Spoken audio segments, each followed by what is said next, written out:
I asked my dad if he would walk me down the aisle. He paused, just long enough to break something soft inside me, then said, "I'm not sure. I need to think about it." That should have been all the answer I needed, but I didn't let myself believe it. My name is Grace, I'm 26, and I'm getting married in 5 days. The dress is ready, the flowers are done. My fiancé Andy is ironing his shirt like he's preparing for inspection. Everything is perfect, except for one thing, the one thing I never thought I'd have to beg for: my father's hand. My mom died when I was 16. Breast cancer, the long, slow kind that eats at your soul before it takes your body. When she passed, my older sister Ashley cried loud and messy. I didn't. I think I just vanished. Mom was the only one who could balance us, two completely different girls, and somehow still make each of us feel fully seen. After she died, that balance disappeared. My dad, Thomas, was left with 2 daughters, one who functioned and one who crumbled. And he chose the one who crumbled every single time. Ashley was only 2 years older, but she felt like a full decade ahead in how she needed to be handled, with soft words, dim lights, endless care. Dad called her sensitive. I called her something less kind, but no one asked me. I kept the house running. I cleaned, I cooked, I did the errands. Ashley rested.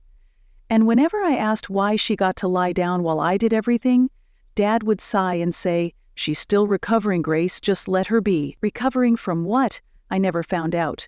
Maybe no one really knew. The thing about being the reliable one is you eventually learn how to vanish in plain sight. You stop asking for things. You stop expecting to be chosen. You tell yourself that being dependable is enough, even when it isn't. But when Andy proposed last spring and we started planning the wedding, I didn't even hesitate. Of course Dad would walk me down the aisle. Some quiet, loyal part of me still believed that maybe, just for one day, I could be the daughter he shows up for, not as a backup, not because I'm strong, but because I'm his. I left home the day after I turned 18. No fight, no drama, just a quiet goodbye. My car was packed, tuition paid, and Ashley still asleep. She didn't come out. Dad didn't even lift his eyes from his coffee. I didn't take it personally. I just drove. College wasn't easier in terms of work, but it was emotionally simple.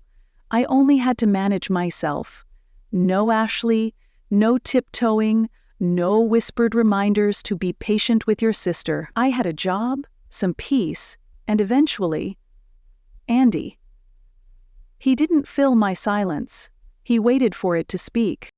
Andy and I grew together through school, late nights, big dreams, cheap meals, and all the quiet love that happens when two people just keep choosing each other. I never cut ties with my dad, but I didn't go back either. We talked on birthdays, the occasional phone call, the rare dinner if I was in town. He asked about Andy, I asked about Ashley. She never seemed to leave. Not emotionally, not physically. Even when she moved out, she always drifted back. Like a tide that refused to change. Like home was her permanent recovery ward. Last year, she quit her job to start a jewelry business with a friend. No plan, just vibes and borrowed money. It failed, of course. She burned through her savings, moved back in with Dad, and barely left bed. He said she was grieving a dream. I said she needed a job. He didn't like that. So we stopped talking about Ashley. We always did. But when I got engaged, Dad actually sounded happy, maybe even proud. "You've always been the strong one, Grace," he said. And I smiled. But I also knew, strong girls get less, because they can handle it. 3 weeks before the wedding, Andy and I finalized everything. Small ceremony, close friends, a little chapel with white chairs and a long aisle. The only thing left was who would walk me. That one moment. The doors opening, music swelling, every head turning not just to look at me, but at the person beside me. The one silently saying, "I raised her, I'm here." And I didn't question it. I called Dad on a Tuesday morning. I'd waited until I felt steady. "Would you walk me down the aisle?" I asked. His response? Let me think about it. I thought maybe he didn't hear me, or maybe he was joking, but he wasn't. He said, "It's just, Ashley's having a rough time right now." She was still mourning her cat Moonshine, 15 years old, her so-called soulmate. She'd barely eaten, barely spoken, and was filling the internet with cryptic posts like, "Loss finds me again." And yes, I felt for her, but this wasn't about a cat. This was about my dad asking me to wait again. Because Ashley was sad. Again. I said, "Okay, let me know when you decide." Then I hung up before I could cry. Andy found me at the table 20 minutes later, just sitting there with my phone like it had turned on me. He didn't say anything, just poured a cup of coffee and took my hand, and I remember thinking, how strange it is the way we keep trying to make space for the people who hurt us the most, even when there's no space left, even when they keep proving they won't choose us. The next day, Dad called. I picked up immediately, still holding on to that little hope that maybe he just needed a second. Maybe this time he'd say yes. The next day, he called. I answered on the first ring, still holding on to a small, shaky hope. Maybe he just needed time. Maybe he'd say yes now and we'd move on like nothing had cracked. But his voice wasn't unsure. It was rehearsed. "Grace," he said, "I can't be there for the wedding. No build-up, no emotion, just the sentence laid flat." I blinked at the wall, hoping it would give me another version of reality. "Ashley asked me to go to Hawaii with her that weekend. She wants to scatter Moonshine's ashes. It's important to her," he explained. I didn't say a word. He kept talking, like reading a speech he'd practiced. "It's the first time she's shown any interest in doing anything since he passed. She says Hawaii's the only place that feels right. It's where they had memories." My stomach sank. I said quietly, "Dad, this is my wedding." He replied, "I know, I wish the timing were different, but she really needs this." I asked if she could go a day earlier or later. He paused, then said, "I tried that. She got upset. Said I wasn't supporting her enough. Said I didn't care." He added, "I tried, Grace, but she only has me right now, and you have Andy, you have your friends, you're strong, she's not." That word again, strong. Like it meant I didn't get to need anything, like needing was weakness, and weakness got more love. I wanted to yell that I wasn't strong, I just learned to bleed quietly. But all I said was, "Okay." He offered to make it up to me with dinner, said maybe he could walk me in spirit. I don't even remember how I responded, just that when the call ended, I felt hollow. I sat in the dark, phone still in hand, like it might light up with a better version of him. But it didn't. I didn't cry. Not because I was okay, but because I was exhausted, tired of being the daughter who always understood. So the next morning I did something I never imagined. I called Uncle Tim, my dad's twin. Same voice, same jawline, same stubborn little habits. But the similarities end there. They haven't spoken in years, not since Mom's funeral. I don't even know what broke them. Politics, a woman, old resentment. All I knew was they were done. He picked up on the second ring. "Grace," he said, cautious. "Everything all right?" I took a deep breath. "I need a favor," I told him. And maybe a little revenge, too. I explained everything. The phone call, the Hawaii trip, the ashes, the timing. He didn't interrupt. When I finished, there was a pause. Then a slow, raspy laugh. "You want me to walk you down the aisle," he said, "so your dad finds out and loses his damn mind?" I answered, "I want someone to walk me. And yeah, I want him to feel it." "Well," he said, "I've hated your father since '84. And I've never looked better in a suit." So we made a quiet plan. That evening, I posted a small update. "So grateful Uncle Tim will be standing with me on my wedding day. No drama, no tagging anyone, but I knew exactly who'd see it. I knew how fast news travels when you're the invisible daughter." Sure enough, my phone rang that night. I had just brushed my teeth, still in my robe staring at the mirror. The screen lit up. "Dad." I let it ring twice, then picked up. His voice was already tense. "Grace," he said, "I saw your post." I didn't reply. He went on. "Why would you ask him? Not why didn't you talk to me? Not are you okay? Just that one word, loaded with history. Him." I answered simply, "You told me no, you made your choice." He exhaled like he'd been holding his breath. "I was trying to be there for your sister. This trip, it's the first time she's shown interest in living again. I had to go with her." I replied, "And I had to walk alone." "You don't have to," he said quickly. "I talked to her. She agreed to move the trip later in the week. I can still come. I can walk you." I paused. Then I asked, "Why now?" He snapped, "Because you're letting Tim take my place? You're punishing me, embarrassing me." I almost laughed, not because it was funny, but because it was so familiar. "You weren't coming until you felt replaced," I said, "not when I needed you, not when I asked." He said, "That's not fair." I answered, "It's accurate." And then, for the first time, the line went quiet. He didn't speak for longer than I expected. Finally he muttered, "I didn't think you'd go this far. I didn't think you'd be this petty." I nodded, not that he could see. "I am," I said, "petty, childish, hurt."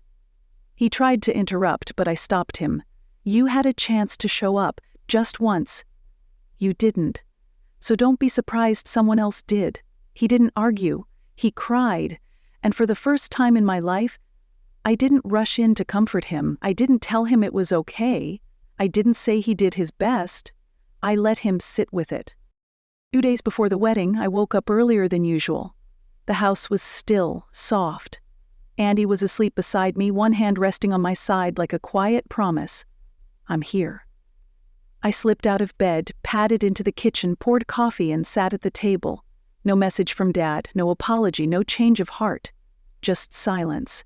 The kind I'd grown up with, but now somehow louder, heavier. I stared at my phone until the clock changed, then opened a new message thread. I didn't overthink it. I wrote clearly, calmly, like I already knew my answer. "You're free to come to the wedding if you'd like," I typed. "But you won't be walking me down the aisle. If you choose to go with Ashley instead, I understand. But if you do, I won't be reaching out again." I read it twice, then hit send. No hesitation, no shaking hands. Afterward, I opened a second message to Uncle Tim. "Thank you for being willing, but I think I need to do this on my own. I hope you'll still come." 20 minutes later, he replied, "Of course, I'll be in the second row," nodding like, "I'm proud, because I am." I smiled, not because I felt strong or triumphant, but because someone, finally, had seen me. That afternoon I picked up my dress. The woman at the bridal shop zipped the garment bag and handed it to me like it held something sacred. And maybe it did. Not just fabric, but a version of myself I hadn't let breathe until now. At home, I hung it by the window and stared at it for a while. I imagined walking alone, not because no one wanted me, but because I no longer needed anyone to prove I was worthy of being walked. Andy came home around 5. I told him everything, the message to Dad, the plan to walk alone. He didn't ask why. He just nodded and said, "You'll look strong." And for the first time in my life, that word didn't feel like a burden, it felt like mine. The morning of the wedding came quiet, not nervous quiet, but peaceful. The kind of quiet that arrives when the worst has already passed. I slipped into my dress by myself. No bridesmaids, no mother, no father. Just a mirror and a pair of earrings I'd borrowed from my mom's old jewelry box. The chapel glowed with soft light. Someone had already lit the candles. Andy's best friend was adjusting chairs. My bouquet sat on a table beside the aisle, waiting for my hand. Guests began to arrive, one car at a time. Hugs, small talk, soft silences. Near the front, I spotted Uncle Tim already seated. Navy suit, no tie, arms crossed like he was pretending not to care. He saw me, nodded, didn't speak. I nodded back. That was enough. When it was time, the coordinator asked, Are you ready? I nodded, took the bouquet, and took one long breath. The doors opened. 100 eyes turned to me. Some smiled. A few looked around, confused at first, then quickly looked back. No one stopped me. No one offered a hand. No one rushed forward to make it right. And somehow, that made it easier. I walked, no music yet. I had asked them to wait until I was halfway down, step by step, not too fast, not too slow, just enough to stay upright, while the part of me that once waited finally let go. Halfway down, the music started. Low, steady, warm. I didn't stop. I didn't look back. The next morning, he texted, "Ashley needed me more. I hope one day you'll understand. But I also need space. Your decision bringing him into this was cruel. I didn't expect that from you." No apology, just a closing line in a long list of who owes whom more. Then Ashley messaged too, longer, softer, performed.